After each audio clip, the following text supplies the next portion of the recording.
Jesu, Jesu, oorstroom my met liefde, dat ek mag lewe, om net soos U te wees. Goed, vanmôre is so 'n bietjie hard dalk, maar is dit lekker om so saam te kuier en dis eintlik 'n stuk avontuur wat ons beleef het. Dit was nogal van goed toe ons vanoggend daai eerste lied sing. Toe's dit nou hierdie klomp kinders wat op 'n avontuurkamp is en hulle is in die natuur en hulle sê, "This little light of mine, I'm gonna let it shine." En vanoggend gaan ons net lekker saam kuier en dit voel mense moet amper sommer hier in 'n sirkel kon sit om sommer net so te hoor en so met mekaar te kan gesels. Maar die tema of dit wat ek vanoggend wil gesels het begin hierso in Januarie maand. Eintlik al begin op die mannekamp en van die manne het ek nou al so 'n stukkie gedeel, maar ek het daarom nou nie alles gedeel nie, maar die uitdaging wat ons vir mekaar gestel het op die mannekamp is dat manne en ook vrouens moet gaan stil word om regtig bietjie God se stem te hoor. En dit was toe die naweek in Januarie wat ek en my seun toe besluit het, maar ons gaan so bietjie in die bosse invaar en ons gaan daar in die Noukraanse, nou van julle was al daar gewees, van julle was nog nie daar gewees nie, ons sal definitief weer 'n plan maak om te gaan kuier in die Noukraanse en dit is 'n ongelooflike stukkie kloof daarso naby Heidelberg. En ons gaan toe en ek en hy vir die naweek of so 'n paar dae en ons sê maar ons wil regtig net sommer gaan stil word en toe ons jy moet die eerste stuk van die kloof waar jy in die kloof inbeweeg, moet jy swem deur 'n strook water want die kraanse is te hoog langs die kante. So jy kan nie langs die kante verbystap nie. En so toe ons in die kloof instap, toe en ons swem daai gedeelte, so ons half aan die einde van die gedeelte kom waar ons geswem het.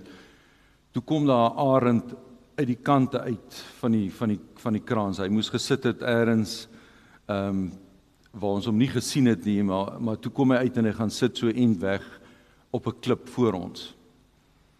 En onmiddellik weet ons moet nou hierdie arend probeer bekruip en bietjie nader kom en te sien, want wanneer laas het ek 'n arend ek het nog nooit 'n arend in die natuur gesien so naby wat daar sit nie. Maar dit lyk of sy vlerk so bietjie seer is of so veer of wat so wegstaan hier in sy vlerk.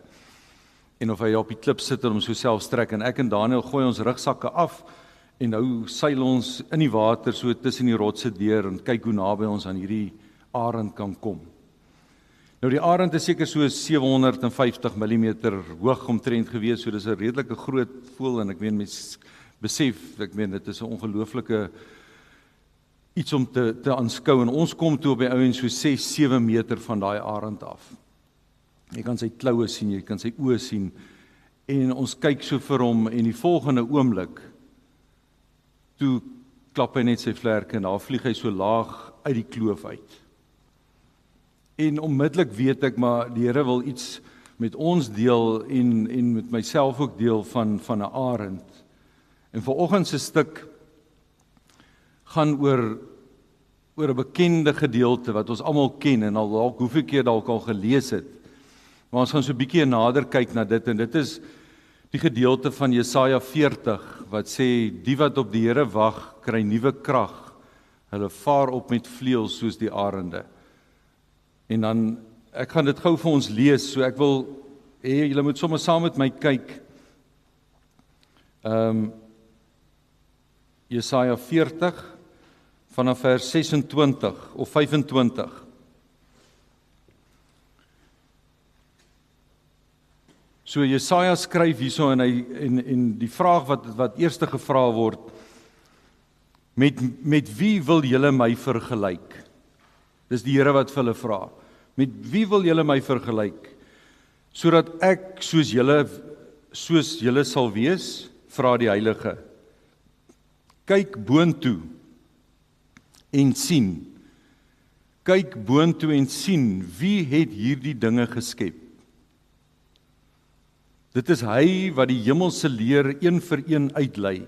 Ander vertaling sê dis hy wat die sterre gemaak het en die sterre een vir een eintlik uitlei. Hulle almal op die naam roep.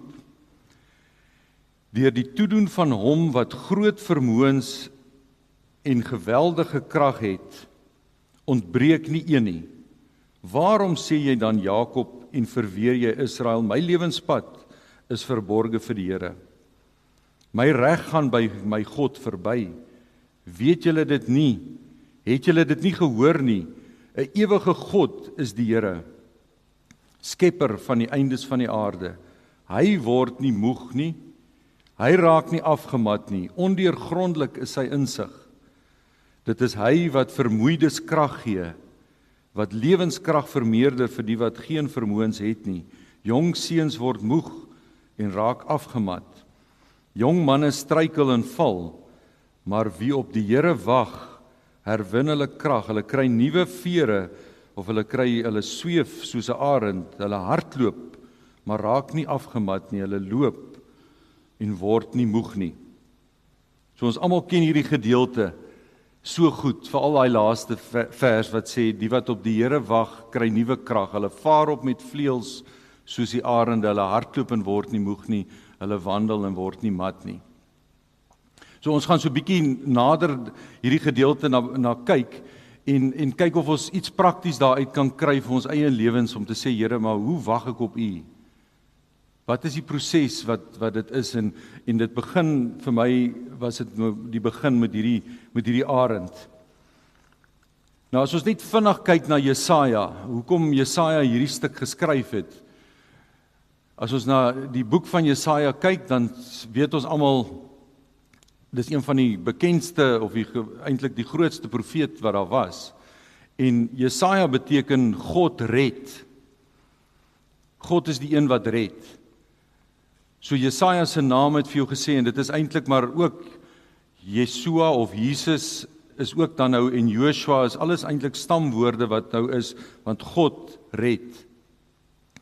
So Jesaja kom en hy kom vir ons, hy preek vir 40 jaar lank.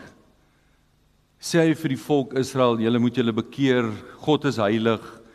Maar die Here het vir hom gesê, Jesaja, onthou vir 40 jaar gaan jy preek en hulle gaan glad nie vir jou luister nie, hulle koppe gaan net harder word, totdat hulle weggevoer word, totdat Jerusalem vernietig is. Gaan ek hierdie volk, gaan nie hoor wat jy sê nie. En dan eintlik, so hoofstuk 1 tot 39 is nou eintlik hierdie eerste gedeelte wat eintlik maar net vir ons sê hoe hard die Israel se koppe was. En van 40 af kom dit nou eintlik 40 tot 66, God red. Hier kom die boodskap nou van bemoediging deur dat Jesus, God het 'n plan met Israel. Jesaja was die enigste profeet wat Jesus genoem het of wat God genoem het die heilige een van Israel. So 50 keer in Jesaja word daar gesê, hy is die heilige, God is die heilige van Israel. Ons het 'n paar liedjies vanoggend, het dit heeltyd deurgekom, heiligheid, God se heiligheid. So dit is die agtergrond van Jesaja. Jesaja, net 'n interessante ding, Jesaja het 40 jaar dit gedoen en toe het hy saam met die Here pad gestap. Op die ou end is hy doodgemaak deur een van die konings wat op die ou end hom in twee gesaag het. Hulle het hom letterlik in 'n stomp, 'n hol boomstamp gesit en hom toe middeldeur gesaag. En in Hebreërs 11 vers 37 staan daar, sommige is in stukke gekap of is gesaag. En dit is Jesaja waarna verwys word dat hy op die ou end hy het die pad gestap. Maar hy het op die Here gewag. Al was dit nie so maklik nie. So dit is ons agtergrond. Jesaja het 'n moeilike tyd gehad, maar hy het heeltyd teruggedink aan ek moet op die Here wag. Jesaja is geroep en ons almal ken daai gedeelte van Jesaja 6 waar hy in 'n visioen gehad het van waar hy in die tempel is, daar's rook is gevul met die tempel en hy het gesê heilig, heilig, heilig is die Here. En toe kom Jesaja agter, maar die woorde wat hy spreek, hy is onrein van lippe. En nou daar 'n koolvuur het die engel gebring en sy lippe aangeraak. En van daar af het hy toe net gespreek wat God wou gehad het, hy moes eintlik sê. So nou skryf Jesaja 40, en dit is die gedeelte wat ons nou vanoggend dan gaan kyk om te sien, wat is God se opdrag as ons in moeilike tye is? As daar miskien tye is wat ek sê, jog, iets pla my, iets is nie so lekker in 'n verhouding met iemand nie, iets in my gesondheid is dalk nie lekker nie, of 'n situasie by die werk of by die huis is nie lekker nie, tussen man en vrou is goed nie lekker nie, dan moet ons gaan sê, maar wat het Jesaja gedoen in 'n tyd waar dit moeilik was? So die grootste ding is eerstens dat Jesaja kom in Jesaja 40 en hy sê vir hulle, kyk na God. Kyk op na God en sien wat het hy gedoen. Hy het vir hom gesê, gaan kyk na die berge, dis gemaak deur God. Gaan kyk na hoe hy die heuwels en die berge geweeg het op skale. Hy het elke ster 'n naam gegee. Hy het alles gevorm, so die natuur spreek van God se grootheid en die natuur spreek van wie God is. So as Jesaja 40 vers 31 vir ons sê, wag, die wat op die Here wag, dan is dit die eerste tree wat ons moet gee is, ons moet ons oë opslaan na God toe om te sien hoe groot hy is. Want wat doen die duiwel? Hy kom en sê vir jou, nee man, jy kyk nou net na hierdie situasie en jy sien net die sleg in die kom ons sê die verkeerde goed raak. God wil hê jy moet soos 'n arend opvaar sodat jy jou omstandighede van bo af kan bekyk. Ons het baie keer, en ek dink julle het dit al baie keer gehoor, van 'n hoendermentaliteit. Die hoender kyk net vir die volgende plek waar hy moet pik. As daar kom ons sê 'n mieliepit is, dan pik hy en dan kyk hy waar is die volgende en dan pik hy. Hy kyk nie weier nie. En dit is wat in ons situasie baie keer gebeur is. Ons kyk net na die situasie. Jesaja wil hier vir ons sê, kyk op, want dan kom daar verlossing. Kyk op en sien, en nou wil ek vir jou vra, jy moet bietjie gaan dink, wat is daar in die natuur? Wat is daar wat jy al voorheen ervaar het, hoe die Here met jou gewerk het? Dat as ek uitstap en nou kyk na die sterre, wow, dit is, vir party mense is dit net ongelooflik om die sterre te sien, want daar is soveel van hulle die Melkweg, die maan, die son, as jy na berge kyk, daar is iets wat 'n ou half, kom ons sê, trigger, soos die Engelsman sal sê, om te sê, sjoe, kyk hoe groot is God. En jy moet gaan kyk, wat is miskien daai koneksie wat jy het om te sê, wat gaan maak dat ek gaan opkyk? Wat gaan maak dat ek sê, ek wag op die Here? Ons gaan nou verder kyk, wat beteken om te wag. Ons moet net weet, niemand kan met God vergelyk nie, en Jesaja probeer om vir ons te sê, daar is niemand, God word nie moeg en mat nie. God onderhou alles. Ons is eintlik soos 'n stoffie, die nasies is vir hom soos 'n stoffie, maar hy is die een wat red. Hy is die een wat vir ons krag gee. Die woord wag in die Hebreëus is eintlik kava, wat eintlik beteken dit is soos 'n tou wat ek opwen of vleg. Dit is wat wag eintlik beteken, om te sê dis 'n stuk tou of 'n koord wat gevleg word of opgewen word. So wat beteken dit? Ek vat nou vir my was dit half om 'n prentjie te kry. Ons almal hier by die see het al gaan swem, en toe ek nog die kinders klein was, dan wil hulle nou ook in die golwe gaan ry, of hulle wil gaan speel in die golwe. Nou weet ek goed, as daai golf kom en 'n seentjie 2, 3, Daniel of een van die ander kinders, man, daai golf rol hulle en dan is dit net sand wat hulle eet en dan sal hulle nie meer lus vir swem nie. Maar as jy hulle hand vat en jy hou hulle vas en as daai golf kom, dan sê jy vir hulle, okay, spring, en dan tel jy hom op, dan is dit ons nou lekker, dan is dit 'n stuk avontuur, dan is dit nie van word gerol nie, en soos hulle groter word, dan spring hulle self oor die golf as hy aankom. Nou, hierdie is nou amper dieselfde. Jou hand en jou kind se hand is vervleg in mekaar. Jy kom en jy tel jou kind op. Dit is wat die Here wil doen. Kyk op na hom. Hy gaan jou optel sodat jy kan begin vlieg. Daai arend moet net so een klap van sy vlerke gee, dan is hy van die grond af. Dan is hy in die lug en op. God wil hê ons moet net in 'n oomblik moet ons na hom kyk. En as ons na hom kyk, dan tel hy ons op bo daai omstandighede. En dan kry ons perspektief van wat eintlik in die situasie aangaan. Daai bind saam, die woord wag is om ons saam te bind. Om jou en God eintlik saam te bind, om te sê, Here, ek wag op U. Ek kom bind my aan U vas, sodat U my kan red.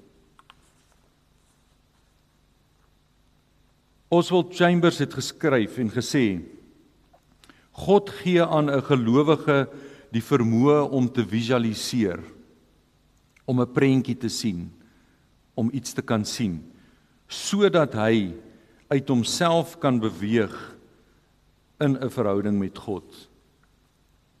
So God wil hê jy moet 'n prentjie kry van hoe groot hy is en visualiseer van waarmee hy besig is, sodat jy in 'n dieper verhouding met hom kan staan. So dit is eintlik so prakties en eenvoudig, dis eintlik so 'n stuk avontuur waarmee ons besig is, om te sê, Here, ek wil U beter leer ken. Partykeer is dit deur 'n moeilike omstandighede, partykeer gaan dit nie so maklik nie, maar dan is dit reeds, wanneer ek saam met hom sit en vervleg raak met God, en myself vasbind aan hom, dan leer ek, en dan is my verhouding met hom baie dieper. Ons is as gesin, is ons in 'n situasie, en dit klink nou ernstig, maar dit is nie ernstig nie, dit is in 'n positiewe sin van die woord.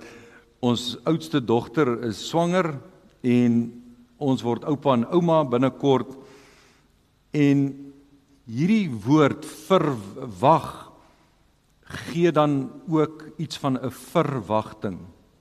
En die Afrikaans het gesê iemand verwag, iemand is swanger.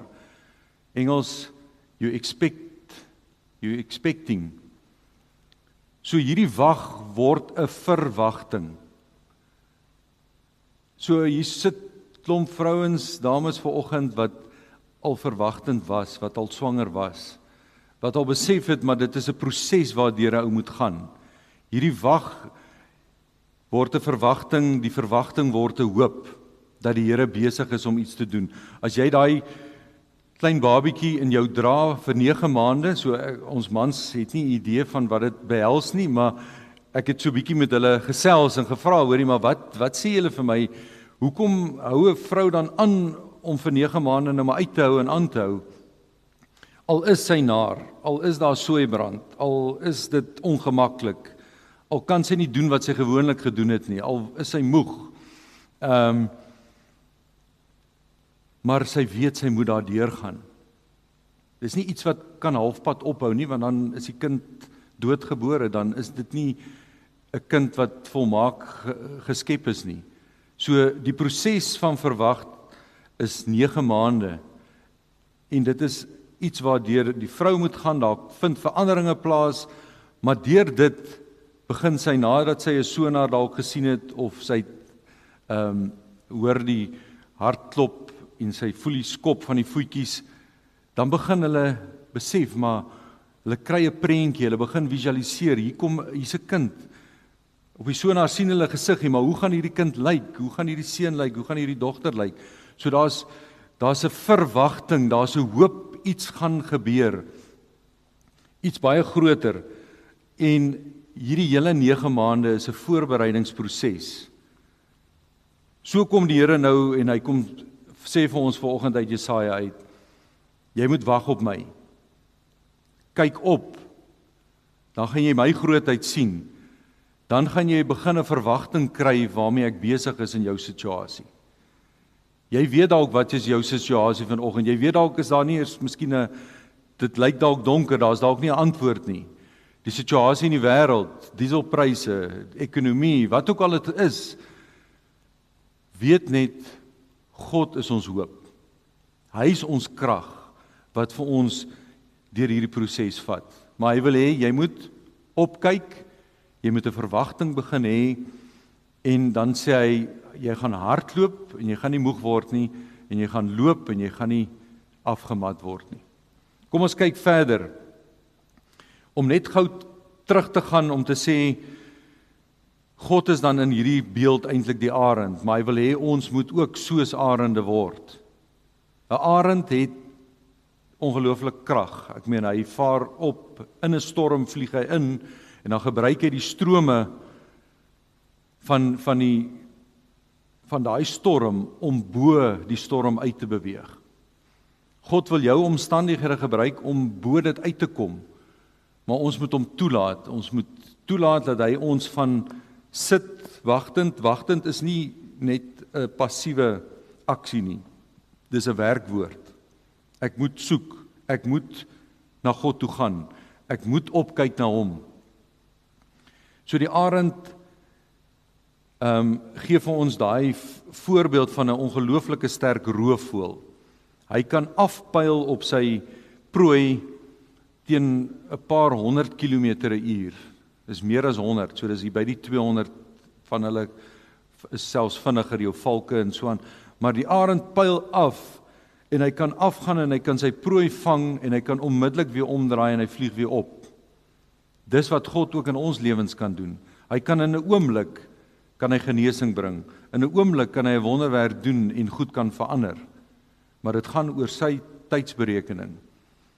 God se tydsberekening. Daai arend moet 'n perfekte tydsberekening hê om sy prooi te gryp, visarend daar uit die water uit op te lig. Dis net 'n arend wat dit kan regkry en dis net God wat kan regkry om ons omstandighede te verander en ons nader na hom toe te bring deur omstandighede waarin ons leef. Nou is die vraag, hoe doen ek dit? Wat is die praktiese daarvan? Hoe kry ons dit prakties dalk uitgeleef? God wil hê ons moet baie keer die verlede onthou. Daar's sekere bakens in jou lewe. Daar's sekere gebeurtenisse wat plaasgevind het. Hierdie selfe beeld van die arend word in Eksodus 19 vers 4 gebruik waar Jesus sê, Israel, onthou julle, ek het julle op my vlerke, op my vleuels van Egipte afgebring tot in die beloofde land.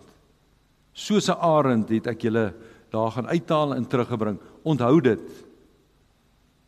Daar's hoeveel goed in ons lewens wat ons so vinnig vergeet, in plaas van dat ons onthou, wat het die Here in my situasie 2 maande terug gedoen? Wat het hy 3 jaar terug in ons gesin se lewe gedoen? Wat het hy 10 jaar terug gedoen toe hierdie situasie so moeilik was, toe my gesondheid op amper 0 op 'n kontrak was? So, ons moet gaan terugdink aan die verlede, wat het God gedoen? Dit help my om op te kyk na hom en te verstaan waarmee God besig is.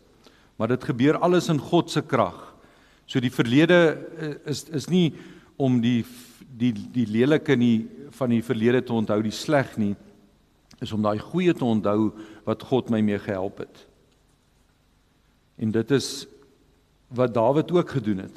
Dawid het hoeveel keer in sy psalms, hierdie woord kava, om te wag, is omtrent 40 keer word dit in die Ou Testament genoem, waarvan seker 6 of 7 keer Dawid dit gebruik in sy psalms.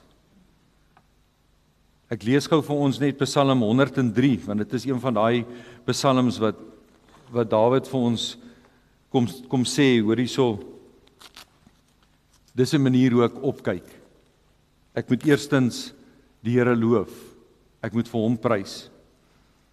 Psalm 103 sê, 'n psalm van Dawid, loof die Here o my siel, en alles wat in my is, sy heilige naam. Loof die Here o my siel, en vergeet geen een van sy weldade nie. Daai vergeet geen een van sy weldade nie, is om te onthou, wat het God goed in my lewe gedoen? Wat is daai bakens? Hy het al my ongeregtighede vergewe.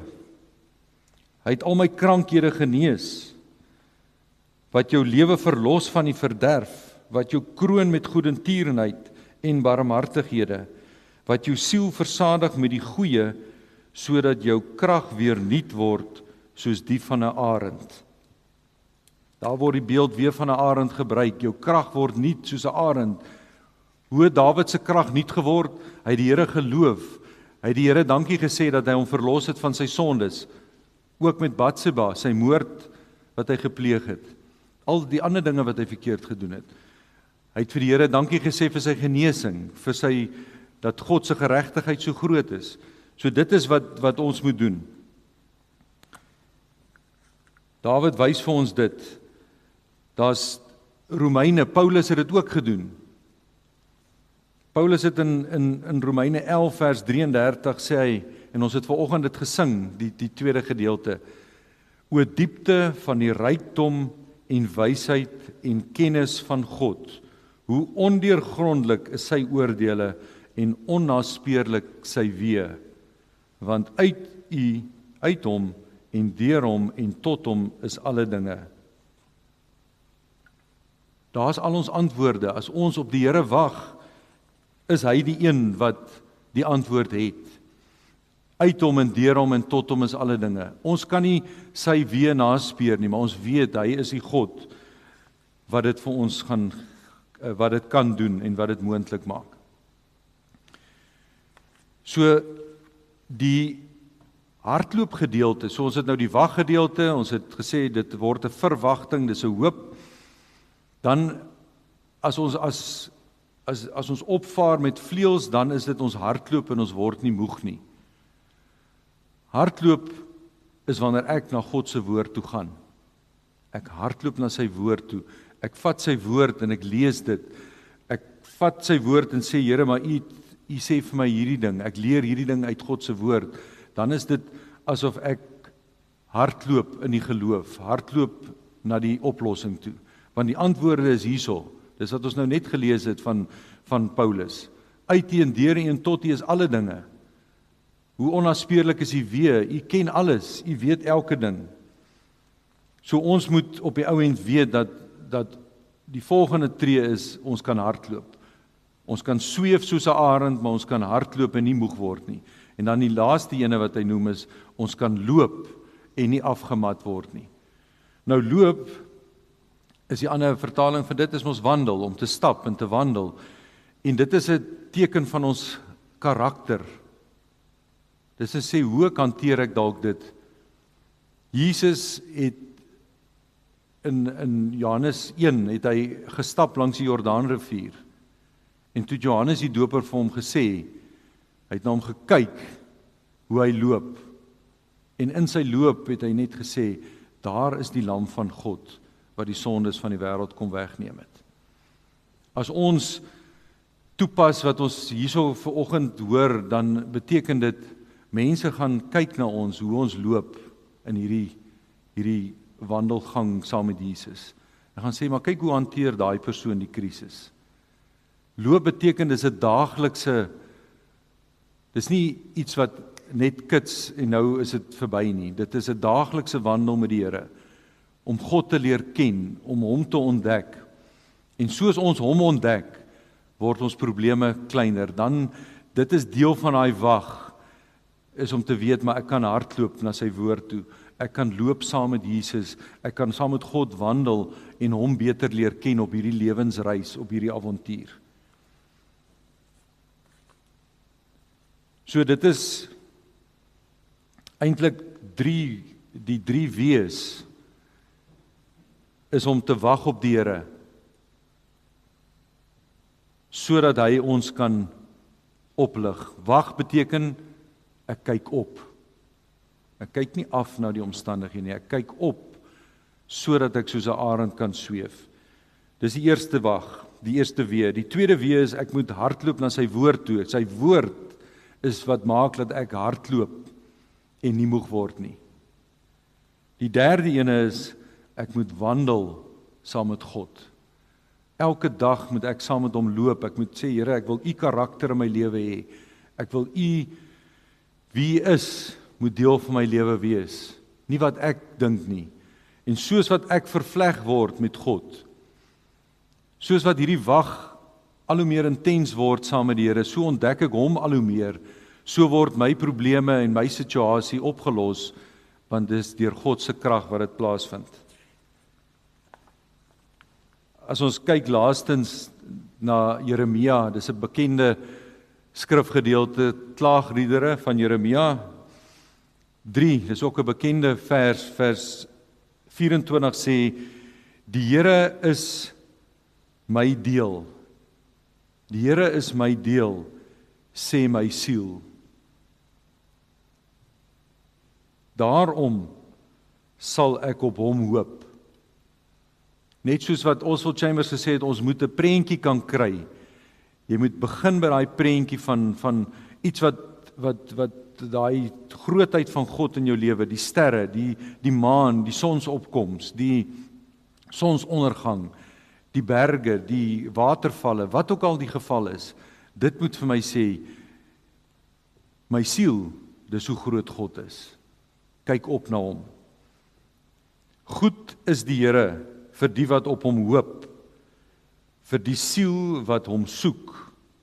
Dit is goed om in die stilheid van hom te hoop.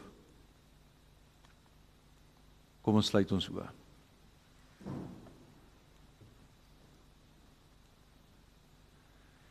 Hemelse Vader, dankie dat ons vanoggend maar net kan bewus word dat die lewe is avontuur saam met U. Here, U wil dat ons enjoy the ride. It's a journey. Life is a journey. Enjoy the ride. Here, en U wil kom en vanoggend vir ons sê dat as dit nie goed gaan nie, as dit swaar gaan, as daar probleme is en situasies is, dan moet ons by U kom sit en wag. Maar dit is nie 'n passiewe wag nie, Here. U wil hê ons moet opkyk na U, ons moet verstrengel raak in U, sodat ons kan hardloop en kan opvaar met vleuels soos die arend. En ons kan hardloop en nie moeg word nie, en ons kan loop en nie afgemat raak nie. Dankie vir U woord, dankie vir wie U is, Here, dat U vir die Israeliete kon vertel het van U grootheid en U goedheid, dat U Jesaja gebruik het om vir ons te kom sê wie U is, en dat U U seun gestuur het, om vanoggend vir ons te kom sê dat die lewe is 'n avontuur saam met U. Ons kan saam met U elke dag stap, ons kan saam met U wandel, ons kan probleme in die oë staar, ons kan bo ons omstandighede triomfeer. Dankie vir U genade, dankie vir U goedheid en U guns. Ons prys U wonderlike naam. Amen.